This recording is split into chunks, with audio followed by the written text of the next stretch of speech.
হয়তো খেয়াল করেছেন যে মুক্তিযুদ্ধের শহীদদের সংখ্যা নিয়ে একটি বিতর্ক তৈরি হয়েছে এবং ইউটিউবার পিনাকি ভট্টাচার্য তিনি গতকাল দাবি করেছেন যে 1971-এ পাকিস্তানি বাহিনীর হাতে নিহতের সংখ্যা সর্বোচ্চ 20,000।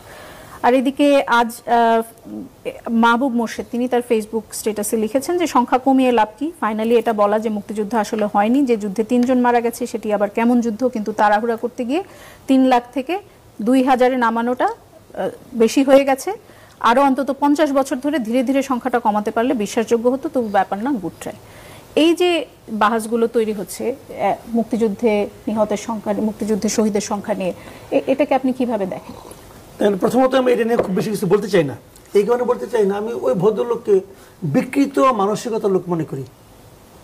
একজন বিকৃত মানসিকতার লোক নিয়ে কথা বলাটা আসলে সময়ের অপচয়, এটা আমি আসলে বলতে চাই না। যে লোক এই সমস্ত কথা বলতে পারে তার আপনি যদি কয়েকটা ভিডিও ফলো করেন আপনি মনে হবে যে আমি এটা কি করতেছি। না, সম্প্রতি এই বক্তব্য কিন্তু আরো অনেকের কাছ থেকে এসেছে, তার কাছ থেকে এসেছে এরকম আসুক। আমি এই বিতর্কটা যখন ওই লোকটার নাম উঠবে তখন আলোচনাই করব, এর পেছনে কোনো রাজনীতি দেখে এটা ভদ্রলোক উনি হলো আমার বিবেচনা, আমি অনেক আগেই বলছি, উনি রয়্যাল এজেন্ট, উনি রয়্যাল এজেন্ট। উনি বাংলাদেশে সব সময় একটা আওলা লাগাতে চায়। আমাদের এখানে আওলা লাগলে পরে কার লাভ হয়, তার লাভটা উনি করতে মুখে মুখে বলে যে ওটা করো না সেটা করো না, কিন্তু আসলে রয়্যাল।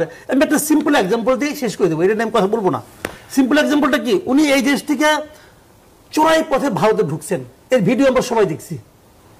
উনি কিন্তু কোনো বৈধ পথে ঢুকেন নাই, ওনার পাসপোর্টে কিন্তু ওখানে ঢোকার অথবা আমাদের এখান থেকে বের হওয়ার কোনো সিল নাই ইমিগ্রেশনের। এটা নিয়ে তারপর ওখান থেকে উনি থাইল্যান্ড গেছেন, থাইল্যান্ড থেকে উনি ফ্রান্সে গেছেন, বুঝলেন। উনি ইন্ডিয়া থেকে বেরোলেন কিভাবে, এটা আপনি আমার বুঝান ভাই। ইন্ডিয়ার মানে ইমিগ্রেশন থেকে ধরবে না, তুমি এখানে ঢুকলা কিভাবে, দেখবে না, কেমনি গেলেন উনি বলেন আপনি আমাকে। উনি কি ইন্ডিয়াতে নতুন পাসপোর্ট করছেন, কেমনি করে করলেন? তাহলে ইন্ডিয়া, তাহলে ওনাকে ইন্ডিয়ার এমন কোন এজেন্সি হেল্প করছে যে কারণে উনি যেতে পারছেন। তার মানে উনি ইন্ডিয়ার পারপাসে সার্ভ করেন। এতেই প্রমাণিত হয় ইন্ডিয়াতে ওনার খুব পাওয়ারফুল কিছু লোকের সঙ্গে সম্পর্ক আছে। উনি ওইখানে বসে ইন্ডিয়ার পারপাস সার্ভ করেন, মানে মুখোমুখি ইন্ডিয়াকে গালাগালি করেন আর ইন্ডিয়ার পারপাস সার্ভ করেন। ওনার জীবনের লক্ষ্য একটা, এবং উনি থেকে বিপুল পরিমাণে অর্থ পান, উনি মাল পান, মাল, কথা পরিষ্কার।